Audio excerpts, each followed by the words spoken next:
those of us who are in law enforcement, we have our boots on the ground. This is not just a problem at the border. This is equally a problem in the interior. I mean, how many moms or dads have gone to wake up their young adult children who might be living in their home because they hadn't gotten up yet and found out that they're not going to get up because they died of an overdose while they were sleeping in bed? This is happening all over the country with our opioid crisis.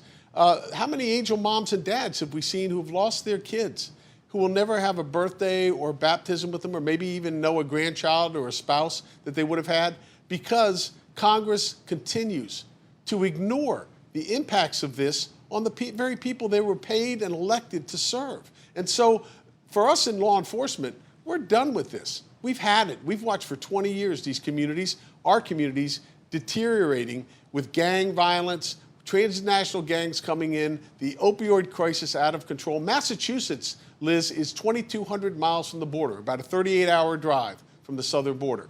In Massachusetts, we're the 7th highest rate of drug overdoses in the nation.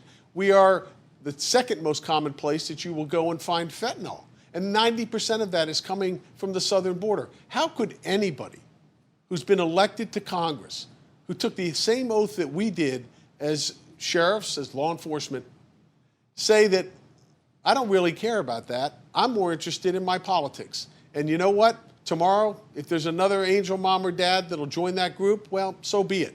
Well, we got too many angel moms and dads, and now we have angel children.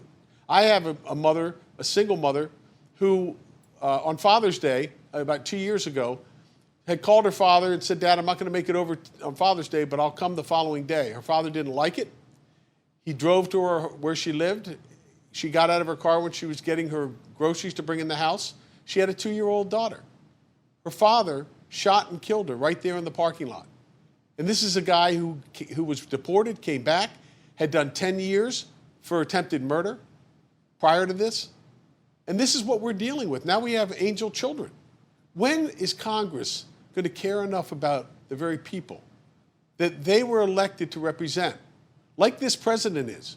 President Trump, from day one, has looked at the problems and said, this is what I'm going to do, and he hasn't deviated. And God bless him, because what he's doing is he's fighting for us, and he has the people in mind when it comes to getting these solutions done, not whether or not he has to scratch this back or scratch that back. He doesn't have time for it, and most business people who come from that model don't. And it's about time we had somebody in government who was leading, as this president is, to fix problems instead of ignoring them or creating more, because all you want to do is play politics.